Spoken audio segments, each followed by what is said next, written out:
La commune de la semaine. La commune de la semaine. La commune de la semaine fait étape à Aigelsart. Je suis en compagnie d'Émile Heitel. Bonjour Émile. Bonjour.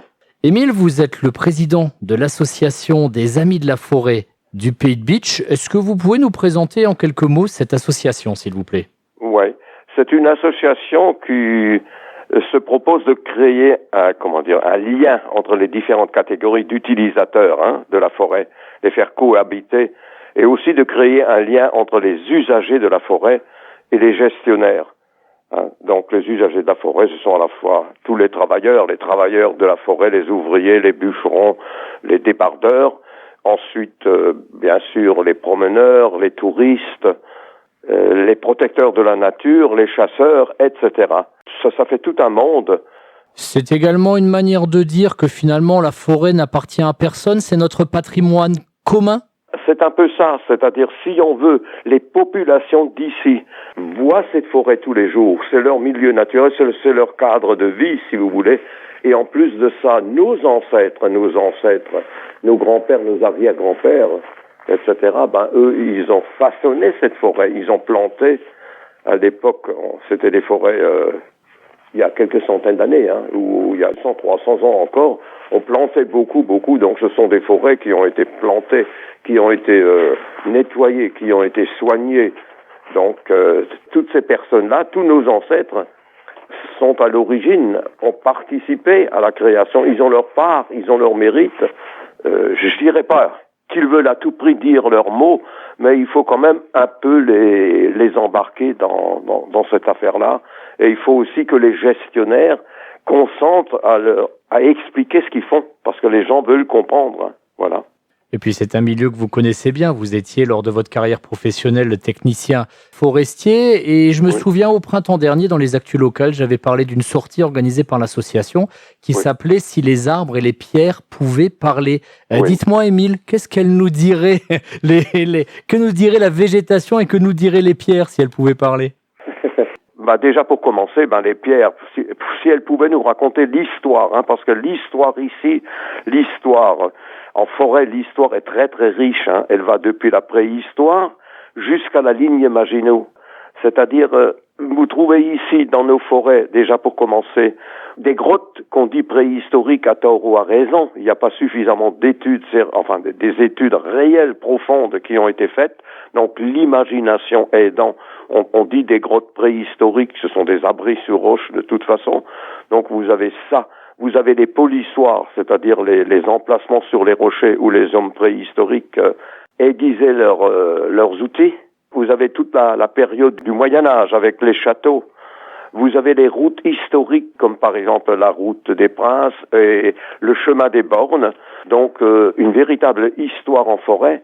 Et puis vous avez bien sûr, à part les châteaux, vous avez aussi tout ce qui concerne la guerre, les lignes Maginot. C'est donc un pays de guerre. Les forêts du pays de Bitche, c'est une région de guerre parce que ce sont des reliefs désordonnés. Et donc, tous les ingrédients sont réunis ici vous pouvez ici changer de versant, vous pouvez trouver des caches, vous pouvez trouver des abris sous les rochers, vous avez des versants chauds, vous avez des versants froids, vous avez toutes sortes de stations, de micro-stations. Donc, c'est un pays sur le plan de l'histoire, forcément, c'est une région de passage et c'est une région très riche pour l'histoire, quoi. Les traces de l'histoire sont inscrites dans les sous-bois de nos forêts. Voilà. Donc elles sont inscrites dans les sous-bois, effectivement, et parfois également dans les noms, parce qu'il y a des lieux-dits à Aigelsart qui existent bien sûr encore, Bannstein, Bellerstein, Schwitzerländel, etc., qui sont encore actifs. Mais si on va en forêt, on retrouve du côté de l'Erbsental ou de Glasbronn des lieux-dits qui finalement nous racontent notre passé. Absolument. Quand vous voyez par exemple le mot Bannstein, ça veut dire pierre du banc. C'est-à-dire Bannstein a été de tout temps une région de frontière, une région de limite. C'était une limite à l'époque entre des tribus celtes, les Tribocs et les Celtes de l'Alsace, les Celtes qui avaient leur capitale à Metz. Par la suite, c'est resté une région de frontière.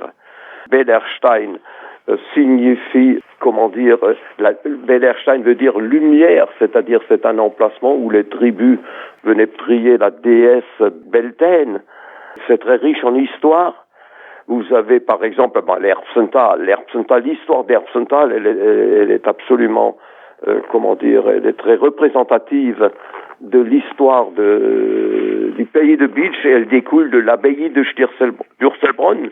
Il faut savoir que en 1135, le comte Simon Ier décide avec Saint Bernard, qu'il rencontre à Bitche, il décide de créer l'abbaye de Sturzelbronn.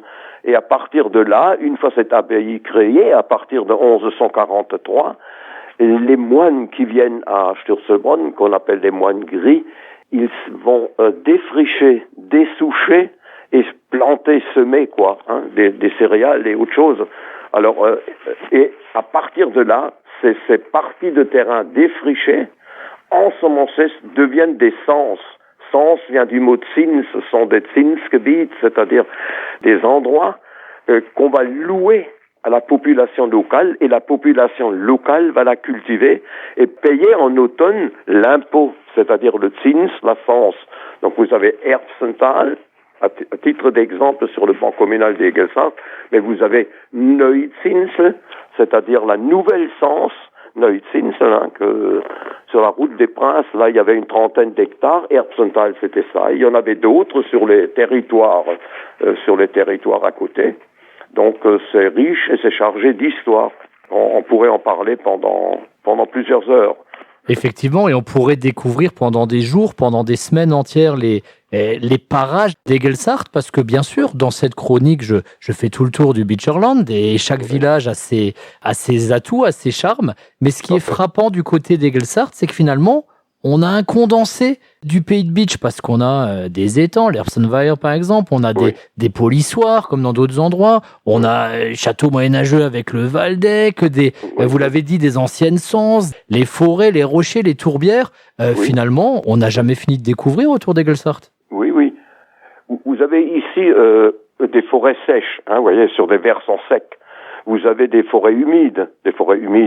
Vous avez des milieux rocheux, vous avez des milieux tourbeux, vous avez des milieux aquatiques et vous avez des étangs. Donc ici, c'est extrêmement riche sur le plan de la végétation. Donc, en conséquence, sur le plan de la population animale, vous avez un nombre d'insectes très élevé, un nombre de batraciens. Vous avez naturellement le gibier, sans parler de ça, sans parler du grand gibier, vous avez aussi cerfs, chevreuils, sangliers, voilà. Donc c'est un milieu très très riche au point de vue animal et au point de vue végétal. Pour un quart, la forêt, c'est des pins. Pour un quart, ou un peu moins qu'un quart, c'est du chêne. Pour un peu moins d'un quart, c'est du hêtre. Donc, pin, chêne et hêtre sont représentés à part égale, mais un peu pour chacune, pour moins d'un quart de la surface totale, alors que les autres essences, les Douglas, les pins Weymouth, les épicéas, autres résineux et autres feuillus, ensemble, occupent le reste, ça veut dire un peu plus d'un quart, vous voyez. Donc, c'est très mélangé, parce qu'il y a beaucoup de microstations qui forment des microclimats, qui correspondent aux exigences de différentes essences forestières. Donc le milieu est particulièrement riche. Pays de petites collines, avec des microclimats, des micro-reliefs. Donc c'est extrêmement intéressant. D'ailleurs, je crois que s'il y a des gens qui ont envie de découvrir un peu Egelsart et ses environs, faut pas qu'ils hésitent à vous contacter. Ah, tout à fait. C'est-à-dire qu'ils n'hésitent pas, Par exemple, l'association des amis de la forêt fait au moins une fois par an une visite guidée. Mais s'il y a un groupe ou une famille qui veut faire des visites guidées en forêt, moi personnellement je suis prêt à guider de telles visites gratuitement. Nous on ne fait pas ça pour on fait ça pour rendre service, pour rendre les gens heureux, Voilà. C'est-à-dire ici à Egelsart, vous avez de tout. Vous avez à la fois un milieu naturel exceptionnel et en même temps cette histoire en forêt. Hein. On peut montrer aux gens, par exemple, des polissoirs, des polissoirs en forêt. On peut leur montrer les belles parois rocheuses. On peut leur montrer beaucoup de choses, hein, au point de vue historique. La route des Princes, par exemple, le chemin des Bornes, les sens dont j'ai parlé tout à l'heure, Erbsenthal, Neuzinsel, Bederstein, etc. Donc, il y a de si belles choses à faire qu'on pourrait organiser au quotidien, on pourrait organiser tous les jours une ou deux, visites guidées de 2-3 heures. Hein. Tellement il y a à voir, hein, et voilà. Une belle forêt, de beaux endroits à redécouvrir, pourquoi pas, en compagnie de l'association des Amis de la Forêt du Pays de Bitche. Merci beaucoup, Monsieur Heitel. Merci, c'est moi. Ça m'a fait plaisir de pouvoir développer ces affaires qui me tiennent à cœur. Hein.